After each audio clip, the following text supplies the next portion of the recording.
experienced crisis, you will know that peace is priceless. In this class, we shall be looking at major political crises in Nigeria.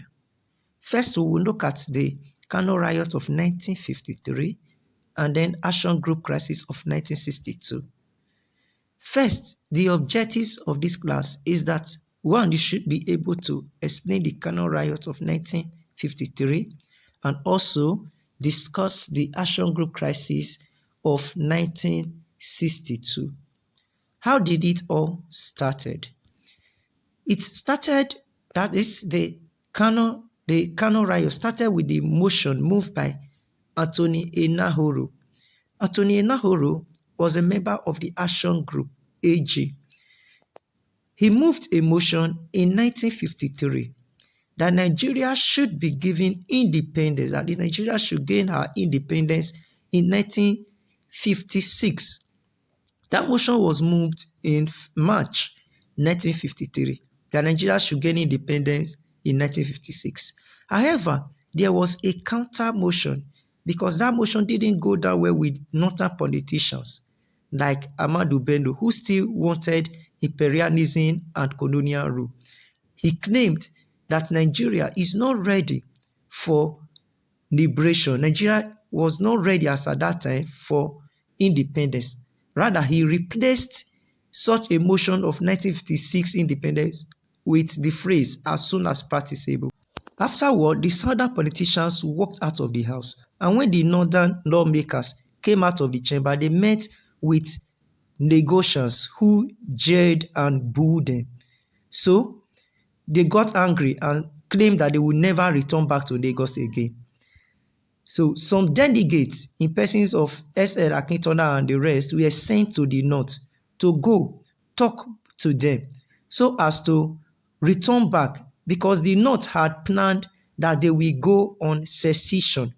So the delegates were sent to the north to talk to the northern politicians so as not to secede from the Nigerian state. However, when the delegates got to the northern part of Nigeria, the delegates met hostile Kano youths who were bent on paying back what their lawmakers suffered in Lagos.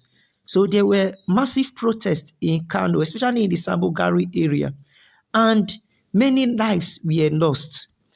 And owing to this crisis in Kano, there were some recommendations that Nigeria should practice true federalism. And again, more autonomy should be granted to the various regions. Again, there was the Action Group crisis of 1962. And this Action Group crisis came up as a result of the rivalry that existed between Awolowo and S.A. Akintola. The video that you are about to watch will teach you better on the Action Group crisis. When Major Kaduna Nzelgu and his colleagues struck on the morning of January 15, 1966, to end Nigeria's First Republic, one of their grievances was a political unrest in the western region of Nigeria.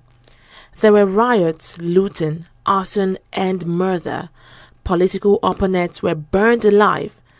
The event came to be known as Operation Wetie, and the western region was nicknamed Wild Wild West.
And if you vote solidly for the action group on the 12th and put that party in power, you will certainly get that wage.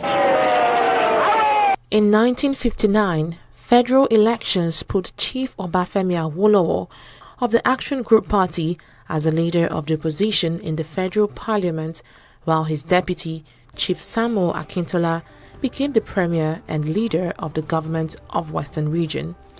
Pragmatic leaders had chosen Akintola to succeed Awolowo when the latter resigned the premiership of the Western Region to contest the elections. They reasoned that Akintola was a logical choice, not only because of his previous association with the party, but more so because of his hometown in Yorubaland. The Action Group Party had never won the Ibadan constituency and other constituencies around Ibadan. There have always been intra-ethnic rivalries between Oyo and Ibadan on one hand and Ijebu on the other hand. Chief Akintola was from Ogbomoso, which is in the old Oyo kingdom. Chief Awolowo, on the other hand, was an Ijebu Yoruba. The different intra-Yoruba rivalries did not encourage harmonious unity within the party. Alhaji Adegoke Adelabu, a Yoruba from Ibadan and a member of the rival National Convention of Nigeria Citizens (NCNC), exploited the action group's intra-party rivalries to his party's advantage, with Awolowo going to the federal parliament and Adelabu dead due to a motor accident and hence out of the political scene. The AG could win all the states in the old Oyo kingdom as a result of the traditional son of the area, Akintola, as a premier of the region.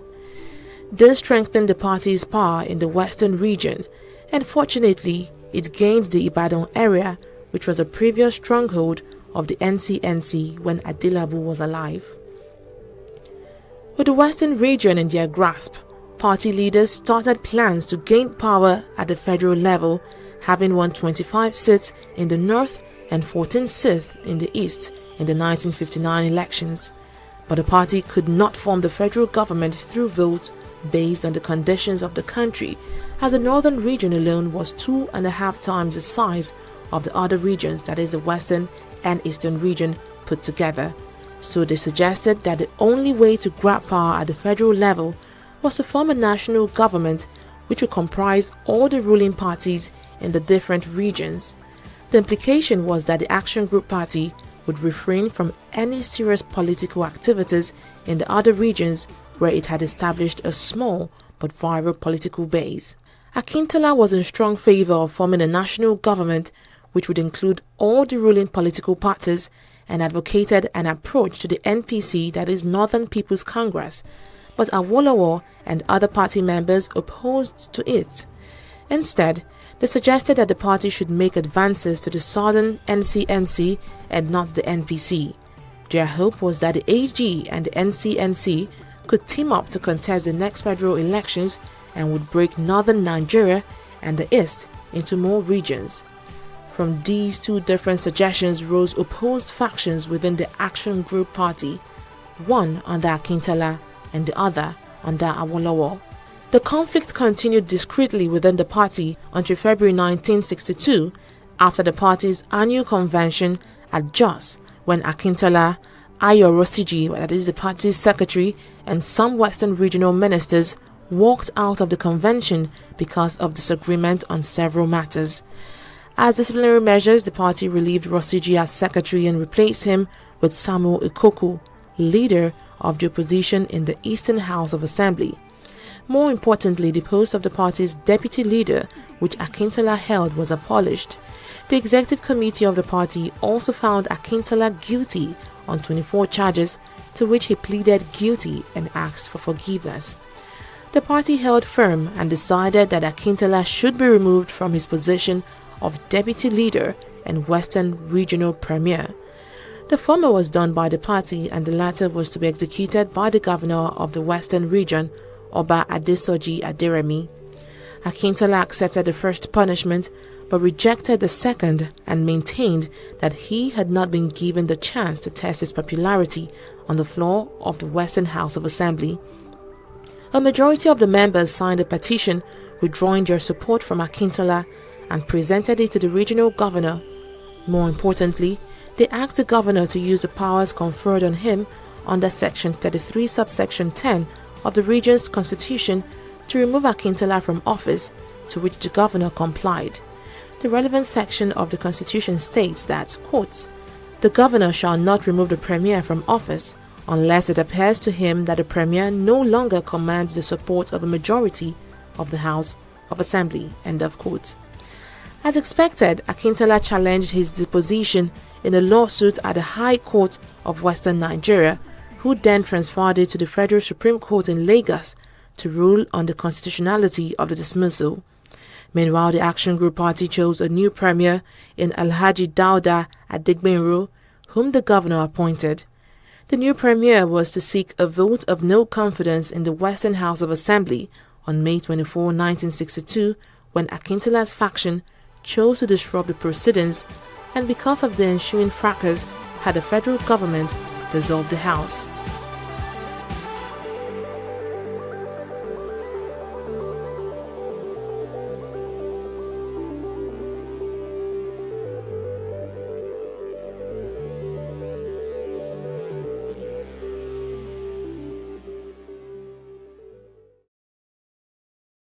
After both premiers, Adigbenro and Akintola, petitioned the Prime Minister, Alhaji Abubakar Tafawa Balewa, the assembly was reconvened again.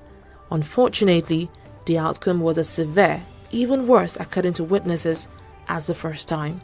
Because of the chaotic atmosphere, the Prime Minister, Alhaji Abubakar Tafawa Balewa, declared a state of emergency in the West on May 29, 1962, before an emergency session of the Federal Parliament. Obafemi Awolowo, leader of the opposition, replied that a state of emergency did not exist in the Western region, as the violence was only confined to the regional House of Assembly, while the rest of the West was calm and quiet. Awolowo's objection was to no avail when the Federal Parliament passed a bill that declared a state of emergency in the West, with the right to detain and restrict persons, and the imposition of curfews, with the appointment of Dr. Moses Majekodunmi, a distinguished gynecologist, a senator and federal minister of health, as sole administrator of the West. Majekodunmi's first act was the service of restrictions on a number of people. These include the two premiers Akintola and Adigbenro, Obafemi Awolowo and R.A. Fani-Kayode. While the restriction orders on Akintola's faction and NCNC members were lifted in barely 2 months, those on the Action Group members remained restricted. Dr. Majekodunmi also instituted a commission of inquiry headed by Judge Baptist Ayodola Koka of the Lagos High Court into corporations owned by the Western region, and the commission reviewed instances of poor administration and misappropriation of public funds for the benefit of the Action Group Party. The report came down hard on Awolowo and other AG members in his faction, but exonerated Akintola. The stage for the final act was set in the Commission's report of treasonable felony on Awolowo and his AG members. Searches the Nigeria police carried out in the country during the emergency period in Western Nigeria revealed large quantities of arms and ammunition, which some AG members imported into the country to be used, allegedly, to overthrow the federal government. Obafemi Awolowo, Anthony Enahoro, as well as some 24 others were charged with treasonable felony and conspiracy to overthrow the federal government. Awolowo was sentenced to 10 years, while Enahoro and others were sentenced to 15 years in prison. These actions led to the demise of the Action Group, and on December 31, 1962, the state of emergency was terminated. On January 1, 1963, Akintola was reinstated as premier of the Western region with the formation of his new party, United People's Party (UPP), which consisted of those former Action Group Party members he was able to win to his side on his expulsion from AG. It was a coalition government which was formed by the UPP and the NCNC, which had previously formed the opposition. The Action Group Party, which had previously formed the government of the Western region, now moved into the opposition. In 1964, the UPP had evolved to be the Nigerian National Democratic Party (NNDP), with Akintola as leader and as friend of the ruling party NPC. Hence, the 1965 Western regional elections gave the NPC another chance of maintaining its political power in the country in the face of all the overwhelming odds against the NNDP. Should the election be free and fair, it was left with one alternative: to rig the elections.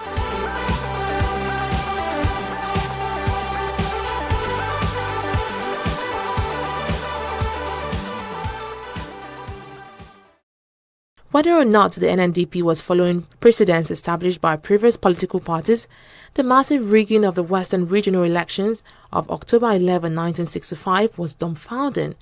The methods of electoral fraudulence employed were the familiar ones, but the scale to which they were used was overwhelmingly much more severe. The Electoral Commission, led by Eyoita Eswa, publicly admitted that electoral officers were kidnapped and therefore could not carry out their duties, while some refused to accept nomination papers of certain candidates and others failed to report for duty.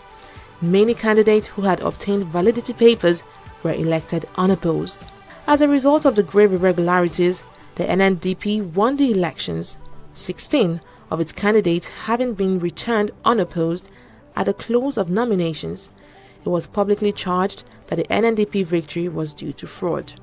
The political atmosphere in the Western region looked bleak and dismal, and the after effects of the elections were even more severe and devastating. Defeated political candidates had in the past run to the court to challenge irregularities at elections. This time, they did not go to courts. Instead, the people took law into their hands. Riots, looting, arson, and murder were the rule of the day. Party thugs poured gasoline on opponents and set them on fire, a situation then known as Operation Wet Year. Properties, bags of cocoa, and other produce of opponents awaiting shipment were also set ablaze. Without a doubt, the destruction of properties was not as horrifying as setting human beings on fire. By November 1, 1965, a riot at Ekiti resulted in the death of 15 people, while a fresh riot 4 days later caused the loss of 20 lives. 16 people were killed in Ijebu-Ode and Ondo areas on November 7, 1965. Houses and vehicles were set on fire, and to travel within the western region and from other regions into the west was a menace because of thugs and gangsters who took laws into their hands, while the police failed to maintain law and order. There was tension and wanton destruction of human life and property. Nigerians looked to the federal government to step in and arrest the situation in the region, but all pleas were to no avail. Meanwhile, the riots and killings continued, and each day brought a new toll of rioting, arson, looting, and murder. The crisis over the struggle for political power during the Western regional elections of October 11, 1965 was the last straw that broke the camel's back, which really convinced the January boys of their military coup. The coup led to a counter-coup, which eventually degenerated into the Nigeria-Biafra Civil War, which lasted for 30 months from July 6, 1967 to January 15, 1970. For your assignment, discuss the event that led to the Action Group Crisis of 1962 and also explain the Kano Riot of 1953.